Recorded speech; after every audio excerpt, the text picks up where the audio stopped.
The moon was swollen and golden that night, hanging over the quiet village of Amuaka like an unblinking eye. The air was thick with silence, except for the restless beating of drums from the far-off square, where villagers sang songs to appease the spirits. But Okoro, son of the great warrior Udo, paid no mind to songs or spirits. His chest was wide, his shoulders carved like the hills, and his heart was heavier than the pride he carried. He had hunted lions in the northern savannas, slain crocodiles in the deepest rivers, and brought down elephants with nothing but his spear. To him, no beast was beyond his skill, and no spirit beyond his defiance. That evening, the elders had warned him. Okoro, the oldest one, said, his voice trembling like dry leaves in the harmattan wind, "Do not enter the sacred forest tonight, for there walks the white leopard, guardian of our people. Its blood is tied to the balance of our land." But Okoro only laughed, his teeth flashing like steel in the moonlight.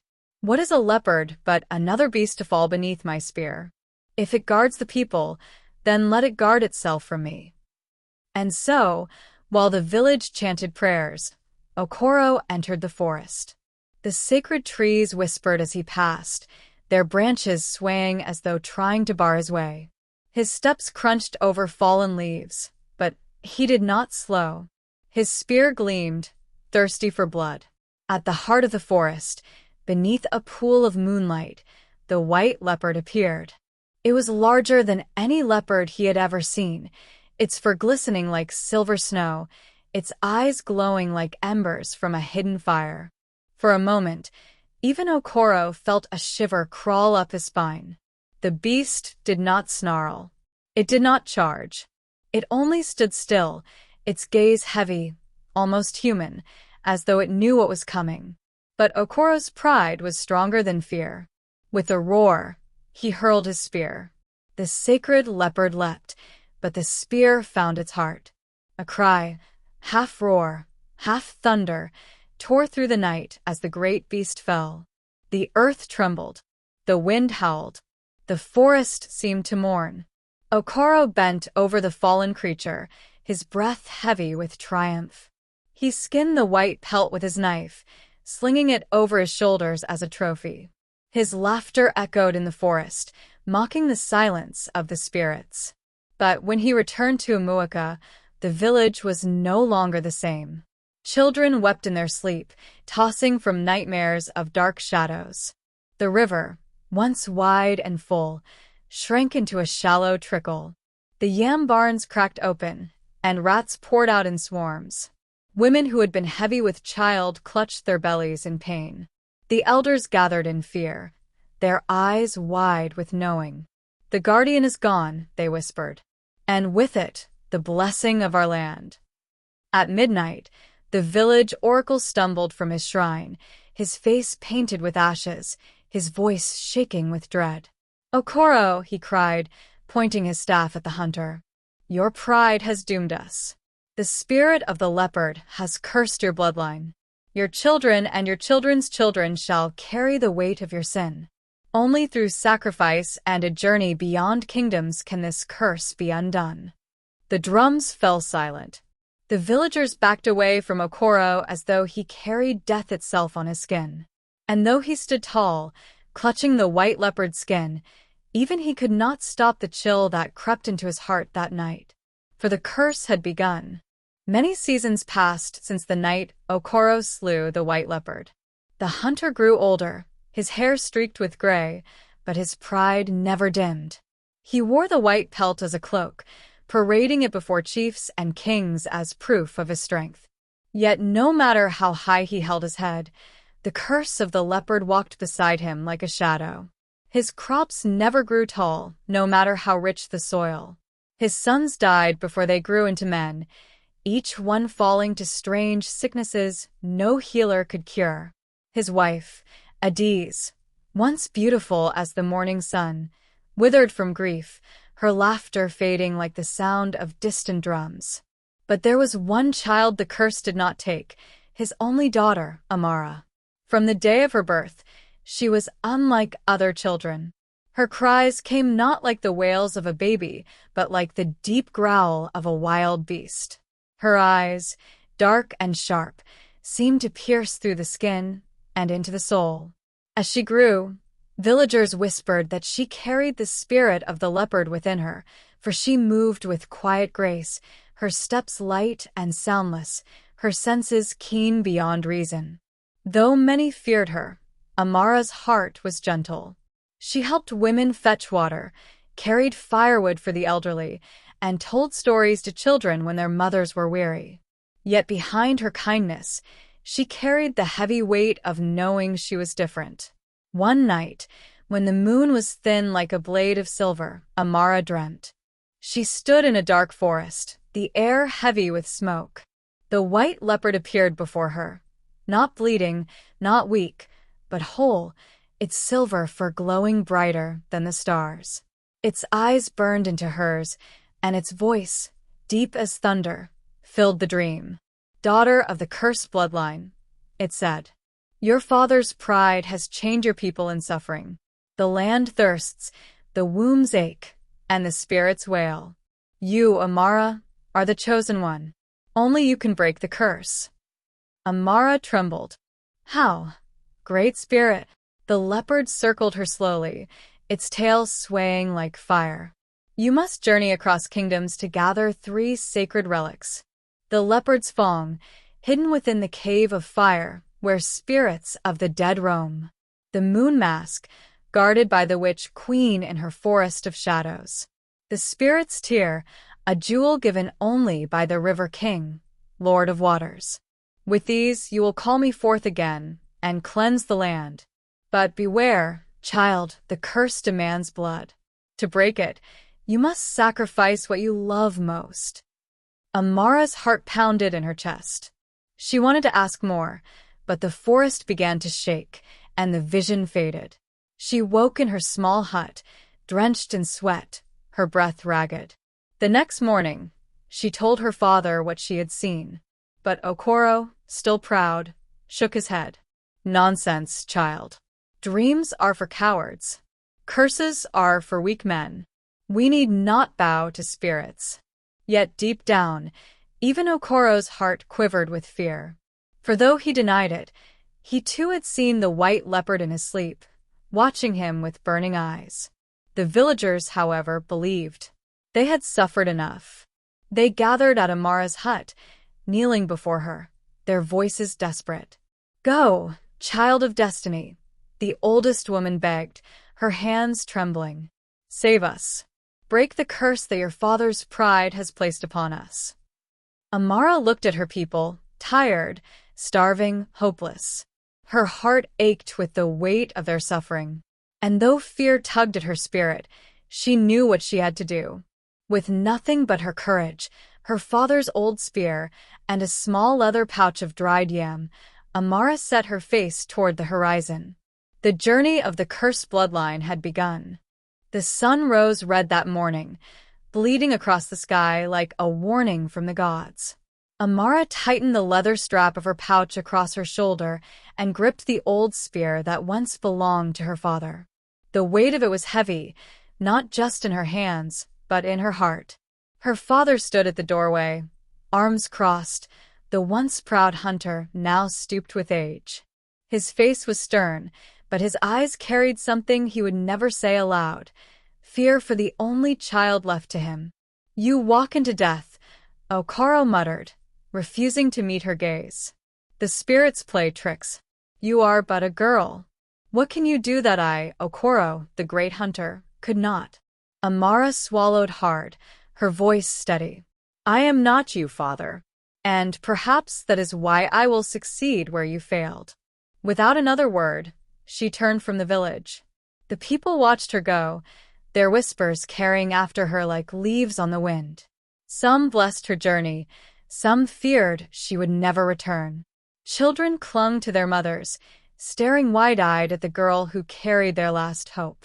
For days she walked, through thick forests where the shadows whispered, across dry plains where the sun bit her skin, and along rivers that had shrunk to muddy trickles. Her feet blistered, her lips cracked, but her spirit did not falter. On the 7th day, as dusk fell, Amara heard cries in the distance. She followed the sound and found a clearing where slave raiders had cornered a young man. His wrists were bound with ropes, and 3 men beat him with whips, demanding he rise.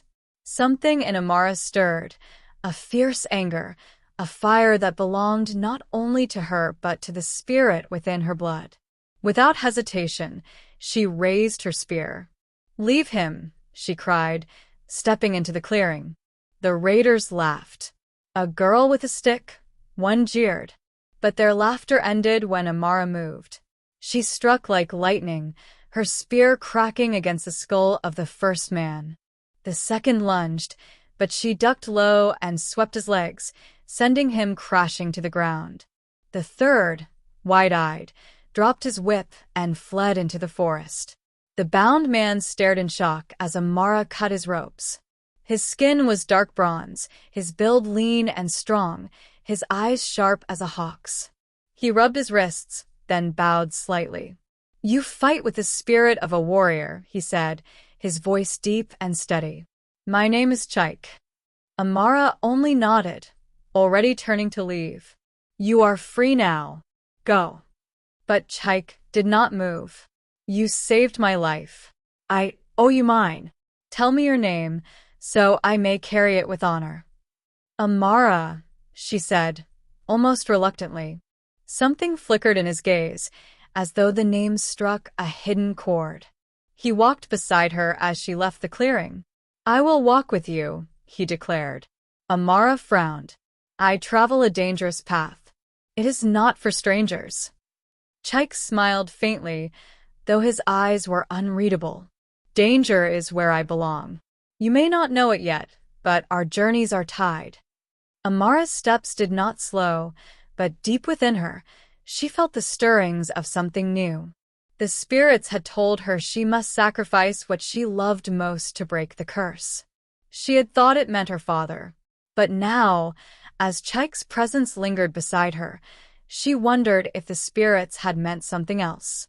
The journey had truly begun. The nights grew colder as Amara and Chike journeyed farther from the land she knew. They crossed valleys where the earth was cracked like broken clay pots and climbed hills where only vultures circled. Chike spoke little of his past, though Amara noticed the way his eyes lingered on distant horizons, as if he carried memories heavier than his steps. On the 12th day of their journey, they reached the foot of Mount Onwu, the mountain that bled fire. Smoke curled from its peak, staining the sky with ash, and the ground beneath trembled as though the gods beat drums within its belly. Amara halted. She remembered the words of the white leopard. "The leopard's fang lies within the cave of fire, where the spirits of the dead roam." Her grip tightened on her spear. "This is where I must go," she said quietly. Chike's brow furrowed. "That mountain is cursed. Even warriors turn back from its flames." "Are you certain?" Amara met his gaze, her eyes steady. "I did not leave my people to turn back at fear." They climbed as the sun sank, their bodies slick with sweat from the heat that rose from the earth. The very rocks burned to the touch. At last, they stood before the entrance of the cave, its mouth yawning wide, red light flickering inside like a beast breathing fire. Chike reached out, his hand brushing Amara's arm. "If you go in, I go with you." Amara hesitated. "This path is mine alone." "Then let me share it," Chike said softly, his voice carrying both resolve and something deeper. For a moment, their eyes held, and something unspoken passed between them. Then Amara nodded. Inside, the air was thick with smoke and heat. Flames licked the walls, yet did not consume them.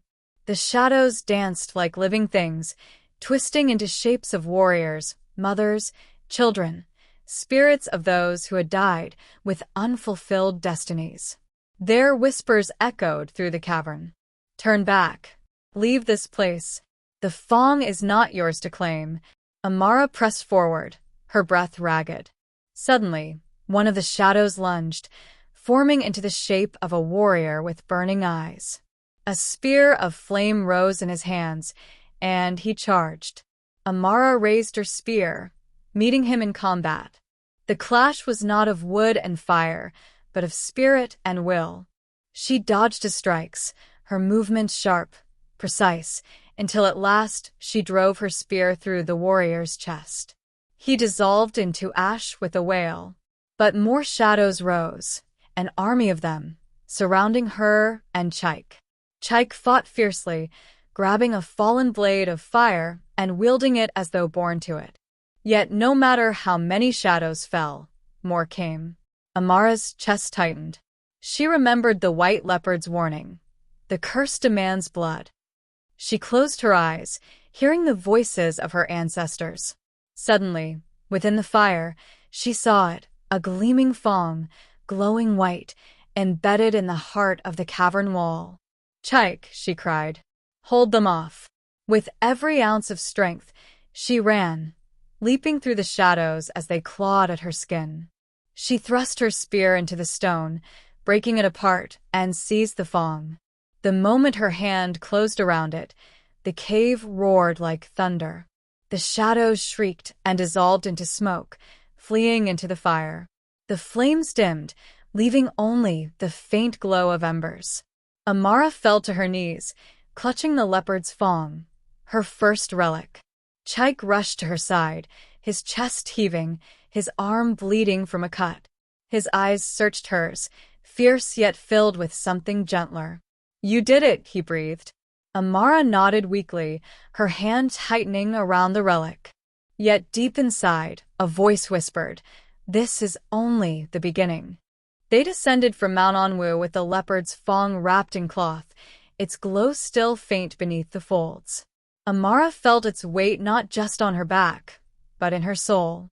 Yet her journey was far from over. The dreams returned each night, the white leopard whispering, "Seek the moon mask," guarded by the witch queen in her forest of shadows. The path led them into a land where the sun rarely pierced the sky.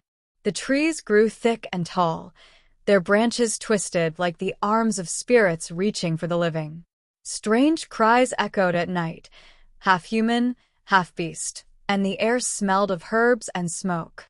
At the heart of this forest stood the palace of Nkemdalai, the witch queen. It was not built of stone or clay, but of living trees bound together, their roots rising like walls, their leaves forming a roof. Torches burned with blue flames at the gates, casting an eerie glow. Chaik touched Amara's arm as they approached. "Spirits walk here," he murmured. "Be wary." Two maidens dressed in black and silver emerged, their eyes glazed as if sleepwalking. They led Amara and Chaik inside, where the witch queen awaited. Nkemdalai was unlike any woman Amara had ever seen. Her beauty was sharp, almost dangerous, her skin dark as polished ebony, her eyes golden like molten metal. Her hair, braided with cowries and bones, fell over robes woven from shadows themselves. She sat upon a throne of roots, her lips curling into a smile that was both welcoming and cruel. "Ah, the cursed child," she purred, her voice smooth as silk. "I felt your steps the moment you entered my forest." Amara bowed slightly, though her hands tightened on her spear. "I come for the moon mask. Grant it, and I shall leave your forest in peace." The witch queen laughed, a sound that echoed like bells and thunder. "So bold, so certain. But nothing in this world is free, child. The moon mask is a relic of power. It shows the heart as it truly is, stripping away lies. Why should I give it to you?" Amara lifted her chin. "Because the land suffers. Because my people suffer. I carry this burden for them, not for myself." The witch queen's smile deepened. "Then let me test your heart." She waved her hand, and the air shimmered. Suddenly, Chaik was dragged forward by unseen forces, his body pinned to the ground. He struggled, but invisible chains bound him. Nkemdalai's golden eyes gleamed. "The price of the moon mask is simple. Take your spear and pierce this man's heart. Do it, and the relic is yours." Amara froze, her breath catching. No. Think, child, Nkemdalai whispered, rising from her throne, circling Amara like a snake. He is nothing to you. A wanderer, a stranger. Sacrifice him, and your people are saved. Refuse, and they will starve, suffer, die. Amara's hands trembled. She looked at Chaik, his face tight with pain, his eyes locked on hers. He did not beg, did not plead. He only shook his head. Amara, do not stain your heart for me. Tears stung her eyes, but her voice came firm. If I must lose myself to save them, then I am no better than my father. I will not kill him. The witch queen's laughter echoed, sharp and chilling. For a moment, the shadows thickened, pressing closer. Then, with a wave of her hand, Chaik was released. Well done, child of the cursed bloodline, Nkemdalai said, her tone shifting to something almost respectful. Few resist temptation. The relic is yours. From the shadows, a mask floated forward, crafted of silver, shaped like the full moon, its surface shimmering with hidden light. Amara reached for it, feeling a strange pulse, as though the mask knew her heart. As she took it, the witch queen leaned close, her voice a whisper only Amara could hear. Remember, little leopard, love is the sweetest weakness. One day, the curse will demand it of you. Amara shivered, clutching the moon mask. Chaik stepped to her side, his hand brushing hers in silent gratitude. They left the palace, the queen's laughter following them into the forest, lingering like a prophecy. And though Amara had gained the second relic, a new fear had taken root in her heart. Nia's heart pounded as the wind howled through the narrow pass, carrying with it whispers that were not of this world.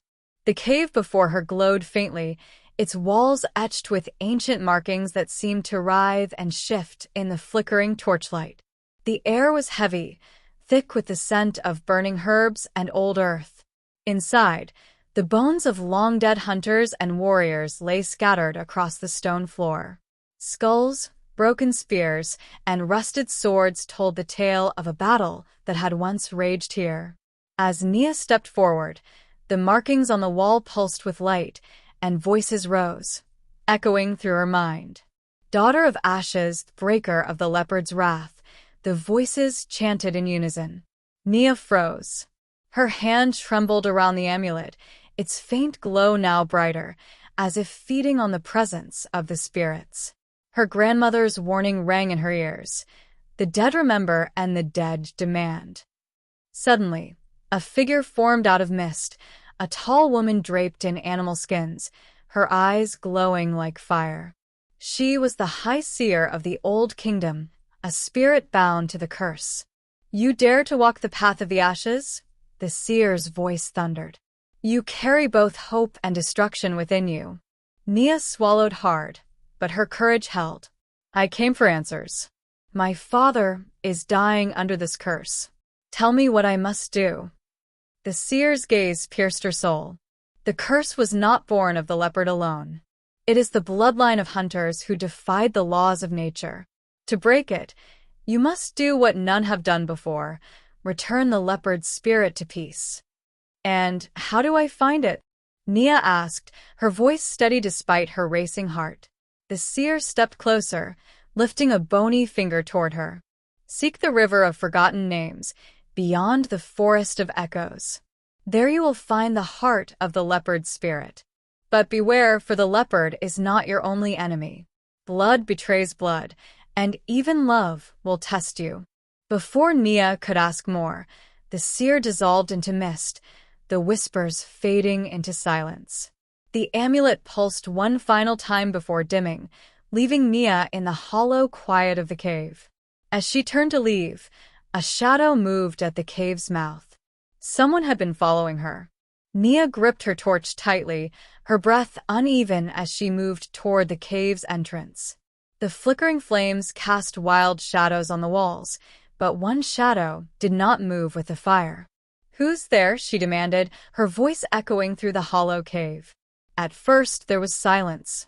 Then, A figure stepped forward, his face illuminated by the torchlight.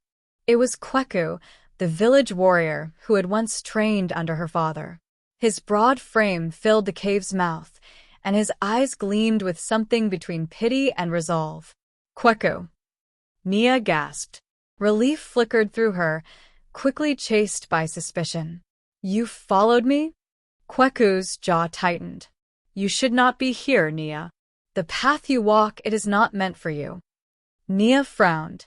"Then why follow me? Why watch from the shadows instead of speaking?" He hesitated, his hand brushing against the hilt of his spear. "Because I was ordered to." Her heart sank. "By who?"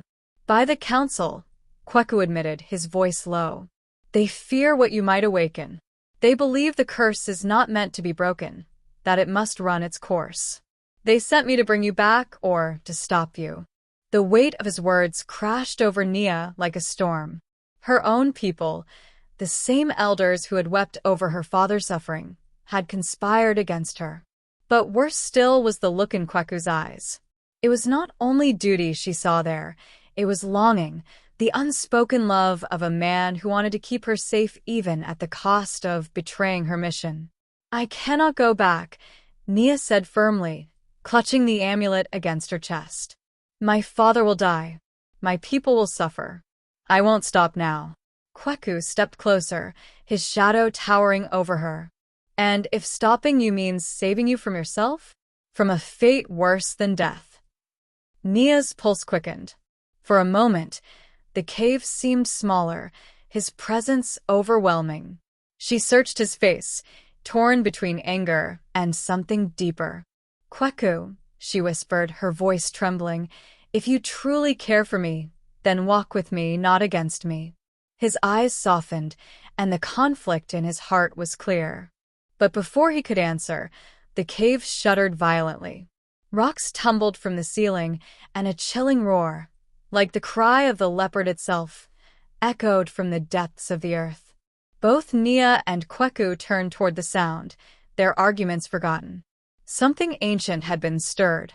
The ground trembled beneath their feet, dust and loose stones raining down as the roar echoed through the cave once more.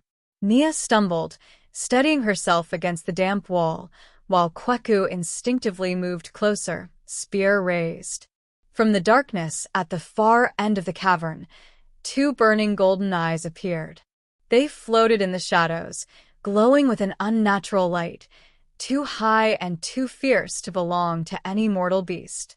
Nia's breath caught. The leopard. The air grew heavier, every sound swallowed by the oppressive silence that followed. Then it stepped forward. What emerged was not flesh and blood, but a beast of smoke and shadow, its sleek form shifting like mist, its paws silent against the stone floor. Its fangs gleamed white, and every movement radiated power and malice. Though it bore no solid body, the weight of its presence pressed against Nia's chest, suffocating her. The amulet around her neck grew hot, glowing as though it recognized its enemy. The leopard's spirit circled them, its eyes fixed on Nia. Then, it spoke, not with a voice, but with a growl that reverberated in her mind.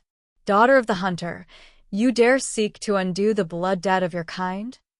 Nia's knees weakened, but she held her ground. "I will break this curse. You have haunted us long enough." The spirit snarled, its shadowy form swelling, filling the cavern until it seemed endless. "Your father's blood is mine. Your lineage is bound in sin. To defy me is to invite death."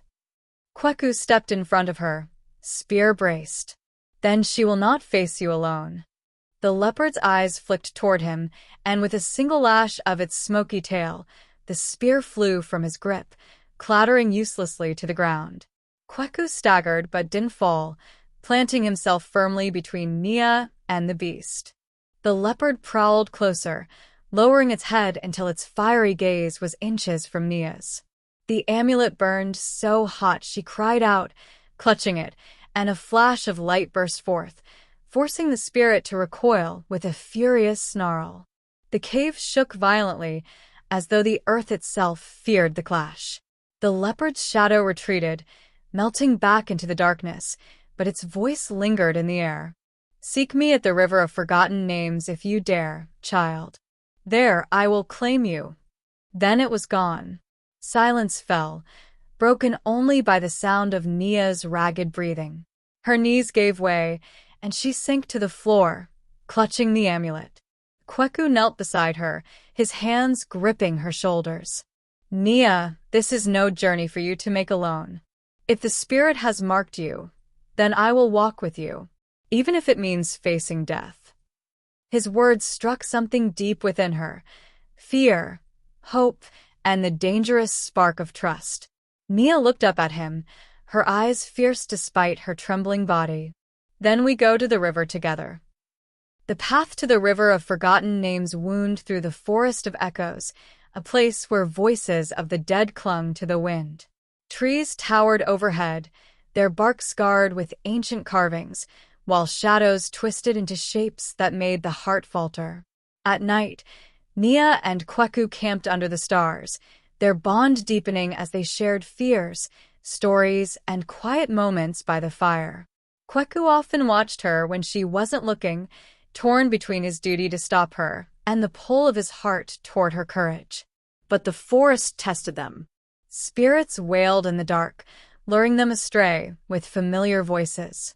Once, Nia almost ran into the trees, believing she heard her father calling, but Kweku pulled her back, whispering, "Not all voices deserve to be followed." The closer they drew to the river, the heavier the amulet became, dragging at Nia's chest like a burden of stone.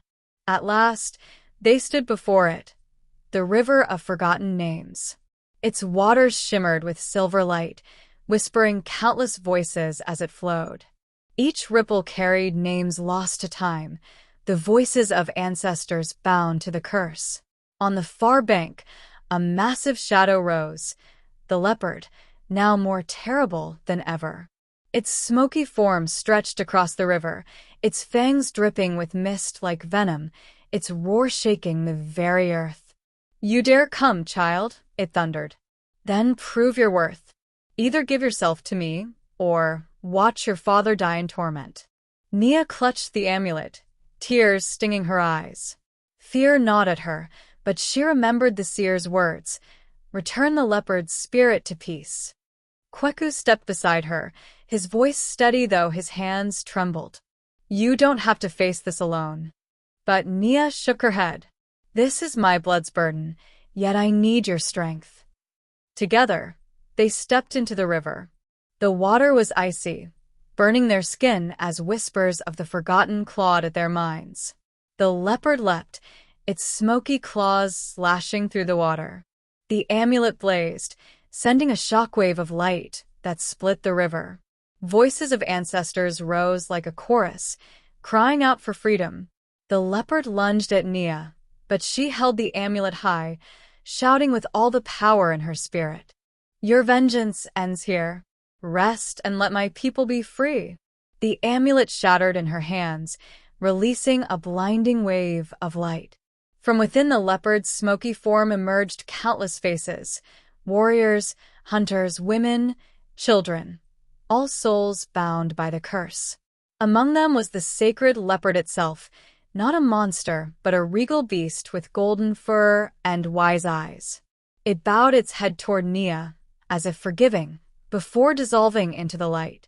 The curse unraveled. The river quieted. The shadows melted away. Nia collapsed to her knees, exhausted, while Kweku rushed to her side, holding her tightly. "It's over," he whispered, though his voice trembled with awe. When Nia and Kweku returned to the village, her father rose from his sickbed, free of the curse's weight.